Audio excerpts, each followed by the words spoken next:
Je ne sais pas par où commencer, mais je pense qu'il faut quand même que je commence. Puis je crois que le fait de démarrer la vidéo, l'enregistrement, ça permet d'aller chercher des mots, d'aller chercher des prises de conscience, des choses que j'ai à partager. Parce que j'en ai trop. J'en ai trop, en fait, parfois.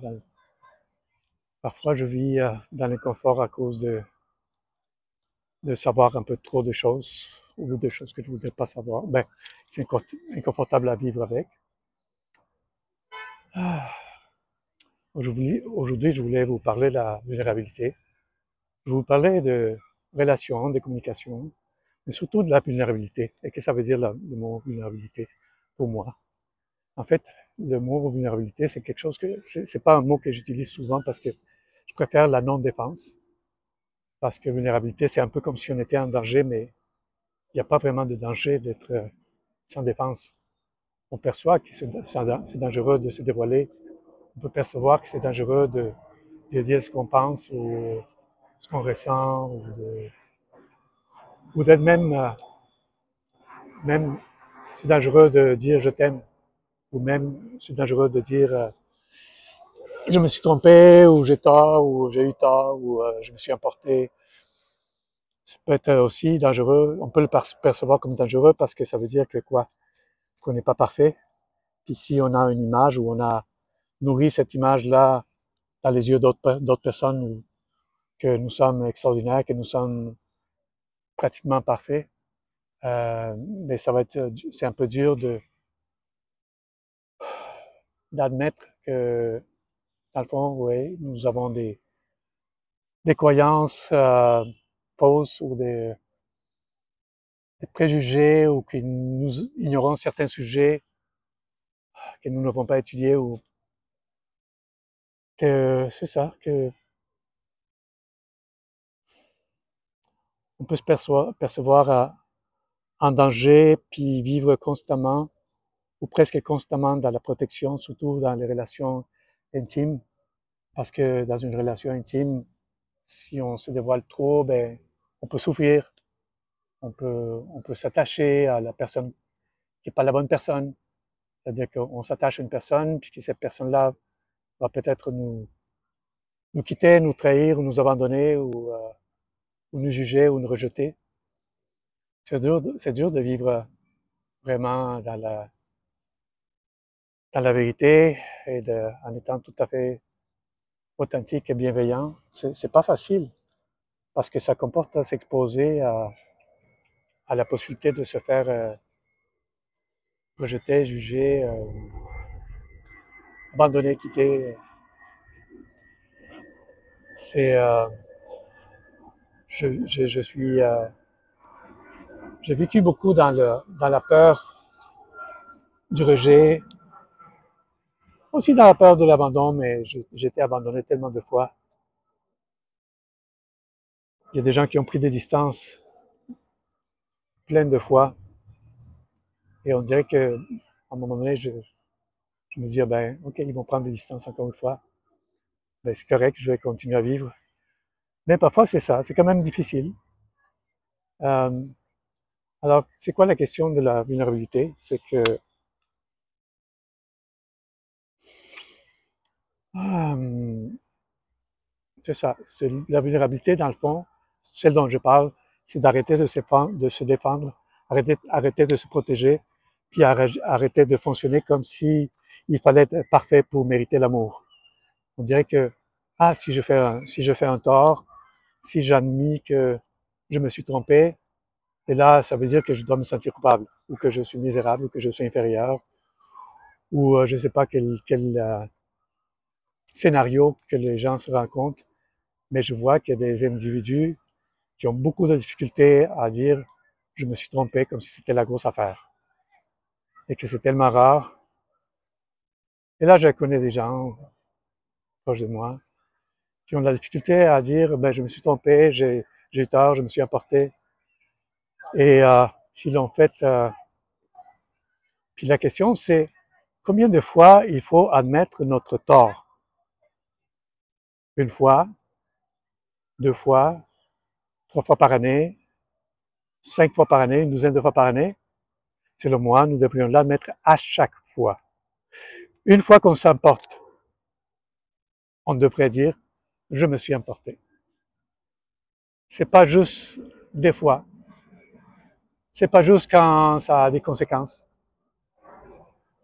C'est tout le temps. Mais qu'est-ce qui se passe si on ne le fait pas? On se fait pardonner quand même? Ben oui. Moi, je suis trop bon pour pardonner. Puis je sais, parmi vous, il y a plein de gens que vous êtes, qui êtes très bons. Vous êtes très bons pour pardonner. Vous êtes très bonne pour pardonner aussi. Pardonner facilement, vous acceptez l'autre personne et tout, mais l'autre personne ne fait pas un effort de son côté pour ouvrir son cœur et dire « je me suis trompé ». Et même si la personne se calme parce qu'on réussit avec la communication non violente et qu'on fait tous les exercices, puis qu'on connecte avec le cœur, puis on écoute avec le cœur, etc., et ça revient à chaque, je sais pas, à chaque semaine ou à chaque certain moment, pendant une période, après quelques heures de partage ou quelques jours de partage, et ça revient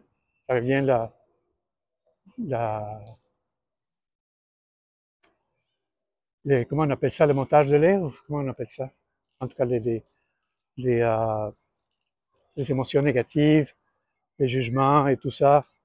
Puis ça, c'est normal. C'est normal et c'est humain. C'est humain de s'emporter.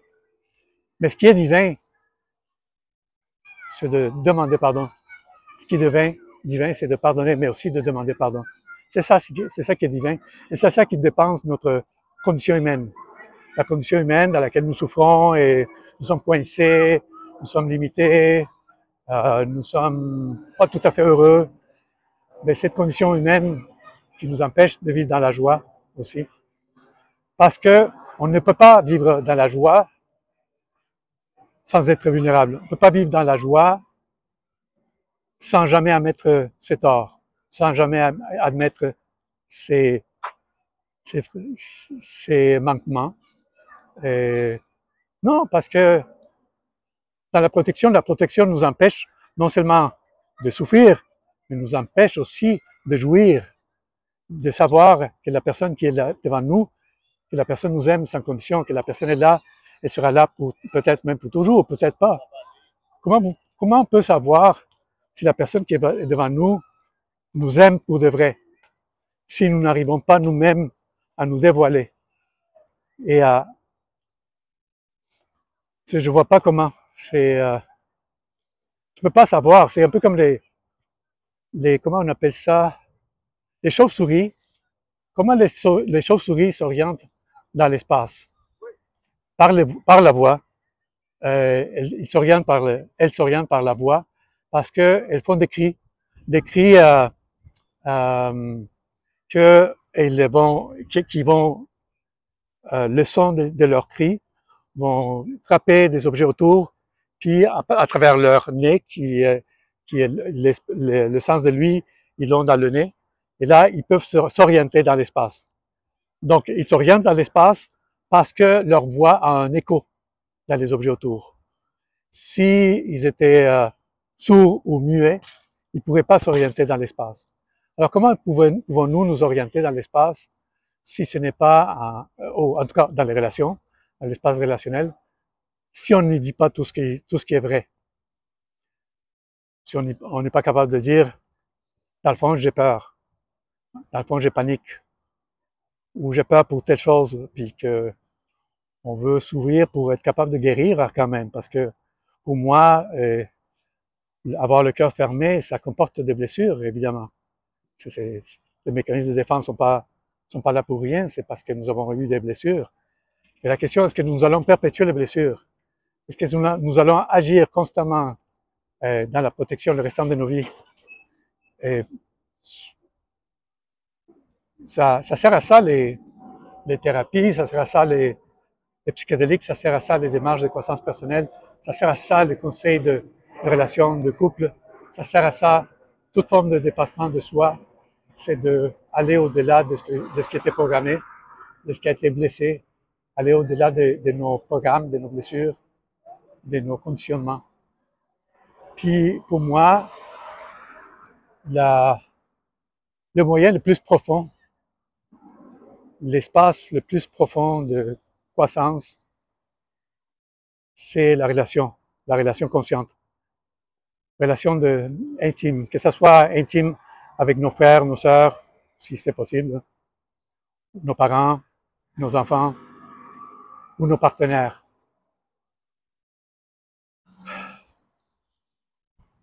Dans une relation consciente qu'on vit avec nos partenaires, si nous nous dévoilons vraiment et que nous prenons la liberté d'être qui nous sommes et nous remarquons, ah ben je peux être libre devant cette personne, ah je suis qui je suis devant cette personne-là, mais je me sens pas à l'aise, pourquoi je vais aller chercher ailleurs?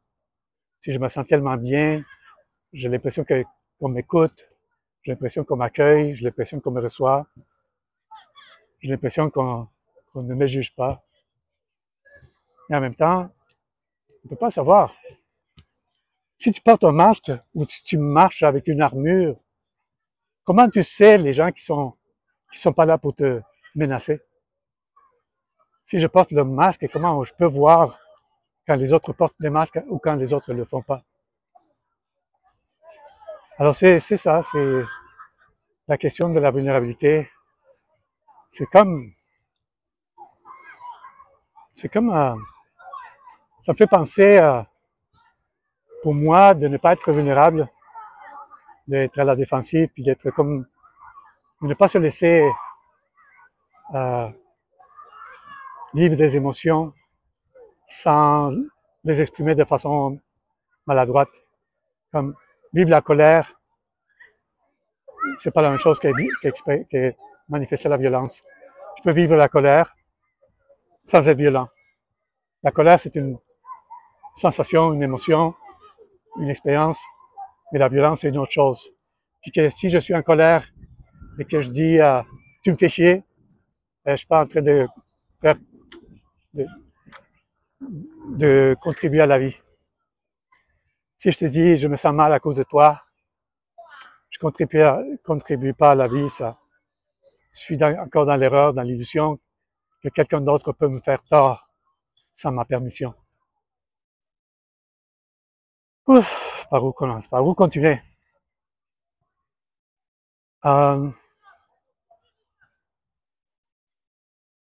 C'est ça, c'est comme quand est-ce que nous allons baisser nos gardes, quand est-ce que nous allons vraiment arrêter de nous défendre, de nous protéger, puis devant qui? Et si nous avons la difficulté à être nous-mêmes, et nous sommes trop polis, et nous marchons sur des œufs tout le temps, c'est compréhensible que dans certains domaines, la politesse est importante, mais dans les relations intimes, il faut aller au-delà de la politesse. Faut vraiment partager ce qui se passe en nous, puis le partager avec bienveillance. Partager nos sentiments, puis nos déceptions, puis même nos colères ou nos attentes, sans reproche, sans attaquer,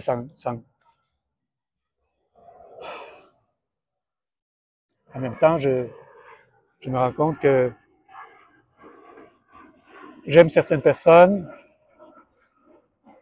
et que j'accepte parfois des choses inacceptables.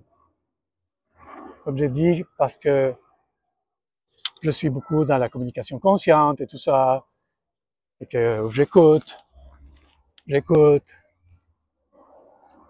je vis un conflit, le conflit passe, on désamorce le conflit, il n'y a plus de conflit dans le moment. Mais s'il n'y a pas de vulnérabilité, puis dire la capacité de dire je me suis trompé, je me suis emporté, et je te demande pardon pour le maintes fois que je me suis trompé. ou la dizaine, ou la douzaine, 5 ou 6 fois, ou ça dépend. Mais si on voit pas, c'est quoi, à quel moment nous sommes à la défensive, puisque on pense que c'est normal, c'est peut-être normal pour certains, mais ce n'est pas, ça fait pas partie d'une relation consciente. Une relation consciente et bienveillante comporte la capacité de dire, pardonne-moi, je suis désolé, je me suis emporté. C'est comme le ABC, c'est assez incroyable que ça soit nécessaire de le dire, mais alors que c'est nécessaire. Puis si vous êtes en relation avec une personne qui n'a jamais tort, ou rarement même, qui a tort 3 fois par année, mais vous avez besoin d'aide, les deux, ou tu as besoin du courage de dire à l'autre que ça va continuer, ça va se perpétuer, puis que les chicanes, ou les malentendus, ou les sous-entendus, et les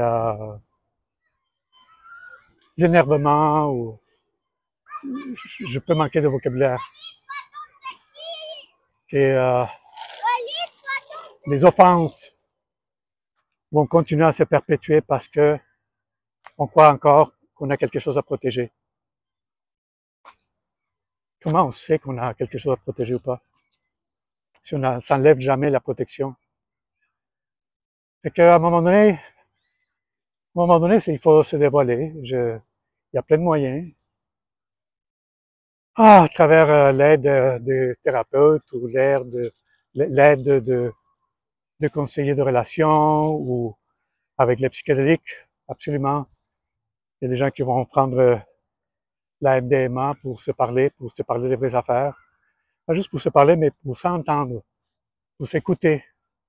Parce que parfois, les gens semblent pouvoir parler, mais ils sont pas capables d'écouter. Et donc, les psychédéliques peuvent contribuer à cette écoute, même si elle est temporaire. Mais même si l'écoute est temporaire, ça peut quand même créer l'opportunité de se connaître, puis de se baisser un peu les âmes, et le mettre par terre. OK, je t'ai menti par rapport à telle chose, ou j'ai cru telle autre chose, ou je vis dans la protection, je crois que tu veux profiter de moi, ou je crois que tu veux juste du sexe avec moi. En fait, vous pouvez construire toute une liste de scénarios, de victimes, bourreaux, de abuseurs, abusés. Ce sont des scénarios. Et on va perpétuer les scénarios, tandis qu'on n'est pas capable d'exprimer les vrais sentiments, pas juste pour les exprimer pour l'autre. C'est pas pour l'autre qu'on les exprime, c'est pour prendre conscience de notre pouvoir, parce que notre pouvoir, ce n'est pas juste dans l'expression, c'est dans l'écoute de ce qui se passe dans nous quand on s'exprime, c'est l'écoute de ce qui se passe dans nos cœurs quand on s'exprime.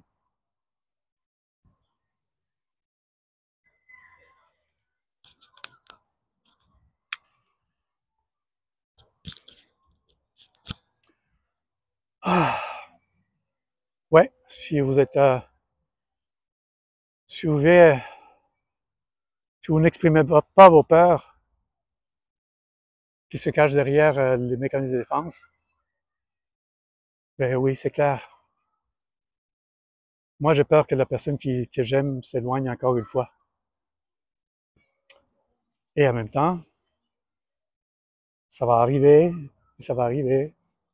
jusqu'à ce que je sois complètement détaché du résultat. Je vous invite aussi à prendre les moyens, à prendre des grands moyens, des gros moyens. C'est pas des fois, comme je t'ai dit, comme je vous dis, des fois les gros moyens, c'est une séance de guérison avec un thérapeute ou quelque chose, ou des fois ça va être une séance de psychédélique ou quelque chose qui provoque un état d'âme hors de l'ordinaire pour avoir accès à des prises de conscience. Moi, j'ai pas de problème avec les moyens nécessaires. Je n'ai pas de limite. Et surtout, je vais vous le dire ouvertement, les psychédéliques sont vraiment des substances qui peuvent contribuer tellement à la qualité de vie, mais aussi pas juste de la journée ou de la soirée ou du moment, mais aussi c'est anti-inflammatoire, c'est antiparasite, il y a plein d'effets sur le système nerveux, sur le corps, sur les hormones, sur tout. Quand on arrive à se dévoiler, à se montrer et à vivre le présent d'une autre façon, avec une perspective du passé, puis une perspective aussi sur le futur, inusité. Mais là, ça se vit dans le corps. Et que si jamais il y a des gens qui disent, ben, ah, comment il fait Mario pour être aussi en forme, mettons. Ou peut-être que je ne suis pas en forme, mais que je parais en forme. Mais c'est que je garde mon cœur ouvert.